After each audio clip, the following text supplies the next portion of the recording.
Hey, good afternoon. Welcome back to the Carter James Ranch. February 13th in the afternoon on just a beautiful day. Couldn't ask for a better winter day, if you want to call it that. Feels like spring. We're about 62 degrees today, going to hit mid 60s tomorrow. So a little bit of weather coming in this weekend though. Going to get a little cooler, but it's kind of just been very, very unusual. So feeding hay today like we do every day. Talked a lot on the channel here. We're overstocked here for the winter for the land that we have available. So we're feeding the sow poles 2 bales a day. Although since the Arctic blast a few weeks ago, really noticed they are not consuming as much. So we're maybe we're going to, 3 bales every 2 days. Depends on if it's oat hay or brome hay. They don't consume all the, as you can kind of see here, they don't consume all the oat hay. They just eat the oats, leave a lot of the stalks. So it's just straw on the ground. But it is great that they don't have to consume as much to stay warm, given how warm it's been. So let me show you what we've been working on and trying to improve the pasture by doing. So this pasture is over behind the barn, and the house is up there. We're kind of on the back side of the barn, pretty hilly. That leads down to the pond.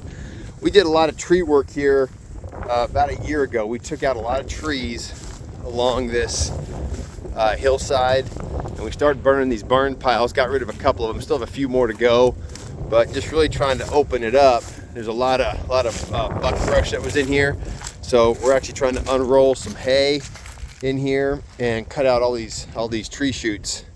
Right here, those are hedge shoots, and we do have a few thorn trees, which I really try to get rid of those. There's this one big one here. I've been lazy and haven't gotten it broken out yet, or chopped off. I need to get this one done. You can tell this has been bush hogged, over the last probably 5 or 6 years, and it just keeps putting up more and more shoots. But it's pretty cool actually. From the road, when you're driving, you can just see all the rows of hay that we've unrolled really well. Like I was talking a minute ago, this is a deal of brome hay. You can tell they laid in it, and it's a lot thicker right here. So I'll need to get my mower over here and chop it up and thin it out, just so we don't get weeds coming through. That is one reason I love the oat hay. The wind can blow it, and it allows sunlight and moisture to get through. So this hillside has got just this spot right here can get real wet. I don't know if it's just retains water in here or what. Just the water coming down the hill. But this gets a little puggy, so I'll probably unroll a bale of oat hay over the top here in the next couple days. But what we've been doing on the rotations, haven't been rotating the animals as much, just putting them in a pasture and really trying to unroll a lot of hay and just cover the pasture, especially if it's got some bare areas. This pasture back here does, because when we did the work last year with some of the big equipment, the grass didn't really come back. We had a lot of ragweed, so we put down a lot of seed, and so we are just trying to continue to cover the ground since it doesn't have a lot of grass down. And we're going to observe and see what kind of results we get once the spring and the weather warms up a little bit more. I wanted to walk over here and show you this root ball. Look at this root ball. This is to a hedge tree, or I'm sorry, a honey locust tree. It was actually up. It was behind the barn, right there, and it just covered that whole deal. It was a huge tree, and the excavator had a heck of a time getting that root ball out. So the cattle love to come over and rub on that. It's real clayey soil, so they like to rub on it, and they'll get that stuff all over them. So always interesting. But they've already broken it down. They've probably cut it in half since it's been there. So let me show you over here what's been going on with this hillside. So we still have more tree shoots we need to get out. So you can see all the ragweed shoots that come up, but we've just been trying to blow through those. Started burning that burn pile. Didn't get the whole thing burned, but really opened up this hillside back here. Haven't grazed back there. We will get back there unrolling some hay, getting the cattle back there, knocking them down. That's going to be a gigantic burn pile. When the Arctic blast hit, I actually thought about trying to burn a few of these, and maybe I should have. Just would have been perfect with the snow on the ground and the cold temps, just to get a fire lit. But hopefully to make this ground right here more useful here over the coming year or two. With the nice weather we've had, we'll finally rotate across the dam over here and go to the other side of the pond. We've really held off on doing that given the temperatures, and I mean there's good tree cover over there, but I didn't want to have the animals walking on the pond or having to drink out of the pond just because of the size of it and getting those little calves out on it. Just didn't want to mess with that. So we'll get a chance to rotate back there and for probably just a couple days, unroll some hay, and then we'll get him back over on this hillside, and we'll get him going to the back of the ranch as well. So coming to the middle of February here, we're going to be calving here in 30 to 45 days, and we may have a few mamas that calve early in March. I did buy a handful of animals that were bred. There's actually 6 of them that are bred, so I'm not exactly sure in March when they'll be calving. So could be early, might be a little later.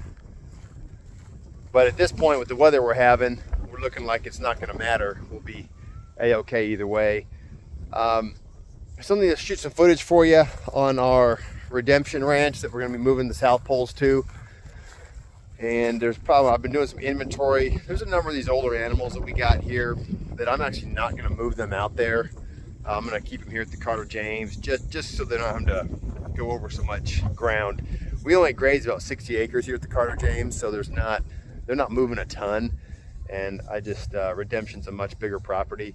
So I just feel like they'll kind of struggle having to move around as much. And yeah, so they'll just live out their days here at the Carter James. But everyone is doing really well. The lambs are going to be coming here first of April. So it's going to be a busy next 45 days. But getting pretty excited about it. This will be the first year that we're going to have some substantial numbers of calves and lambs. So, one thing I've been thinking a lot about is getting brand new into ranching, not being from a ranching family, trying to start it up. There's a lot that goes into this stuff. Lots of planning, lots of equipment, lots of stuff, especially when you're managing a lot more land or a lot more animals, a lot more mouths to feed. But the one thing that's really shocked me getting into this is how nice it is to get away from the modern world. I don't know if any of you guys feel like that, but just being out here with the animals is actually quite calming. When I'm looking, I like to look out here along the road as people are driving by, in the mornings and at night when people are rushing off to work. It's crazy. There's just tons of cars. So I've just noticed that our world speeds you up. It speeds you up. It keeps you busy. It keeps your mind busy. One thing I realized watching these animals, they just focus on day to day. They're just focusing on today.